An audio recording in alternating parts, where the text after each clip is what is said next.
જેમાં આવી પ્રતીતિ જીવની રે, જાણ્યો સર્વેથી ભિન્નય સંગ મૂળ માર્ગ સાંભળો જીનનો રે, તેવો સ્થિર સ્વભાવ તે ઉપજે રે, નામ ચારિત્ર તે અણલિંગ મૂળ માર્ગ સાંભળો જીનનો રે.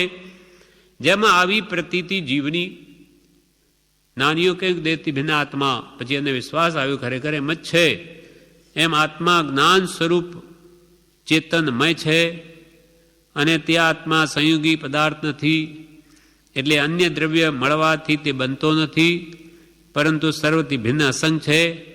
એમ દ્રઢ શ્રદ્ધા પ્રીતિપૂર્વક આત્મામાં સ્થિર થાય, આત્માનું સ્વરૂપ જેવું છે તેવું ઓળખવું, તેને સર્વથી ભિન્ન જાણી તે જ એક હિતકારી છે એમ શ્રદ્ધા રુચિ થઈ, પછી તે રૂપ પરિણામમાં વીર્ય સ્ફુરે છે.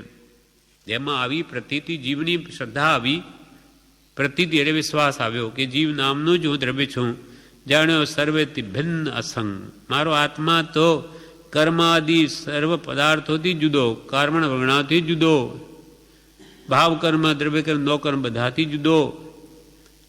એમ દ્રઢ શ્રદ્ધા પ્રતીતિ આવીને જાણ્યો સર્વેથી ભિન્ન અસંગ, તેવો સ્થિર સ્વભાવ તે ઉપજે.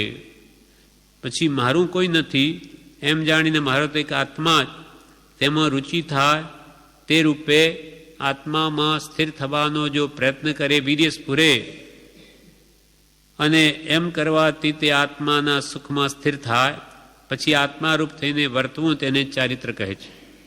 એમાં જે ઉપાય, જે વ્રત તપ જપ આત્મા સ્વરૂપમાં સ્થિરતા કરવા માટેના જે પ્રયત્નો છે ચારિત્ર આદિ, તે બાહ્ય ચારિત્ર બધું વ્યવહાર ચારિત્ર છે અને એ નિશ્ચયનું કારણ છે સ્વરૂપમાં સ્થિર થવાનું. બેસ એ ચારિત્ર નથી. બેસ પહેરી લીધો મુનિનો એટલે ચારિત્ર આવી ગયું એમ નથી.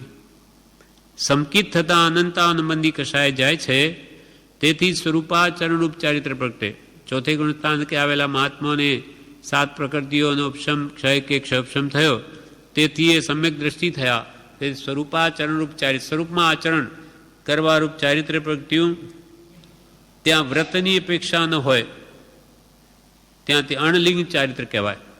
માનો ચોથે ગુણસ્થાન મેં રહેલા, એને કોઈ વ્રત નથી, તપ નથી, જપ નથી, છતાં સ્વરૂપાચરણરૂપ ચારિત્ર છે, અણલિંગ, વેશ નથી મુનિનો વગેરે. આત્મામાં સ્થિતિ થવી તે રૂપ નિશ્ચય ચારિત્ર છે.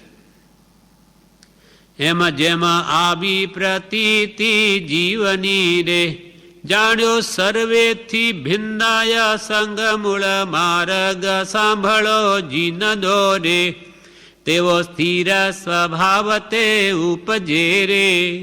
તેવો સ્થિર સ્વભાવ ઉત્પન્ન થાય.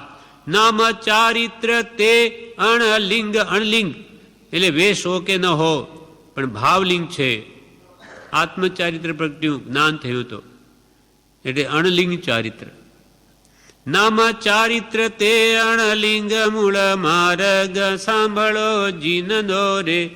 હવે 9મી ગાથામાં આત્માથી સમ્યક દર્શન જ્ઞાન ચારિત્ર જુદા નથી તે હવે જણાવે છે. ત્રણેય આત્મામાં જ છે, એ કે બહારથી આવતા નથી.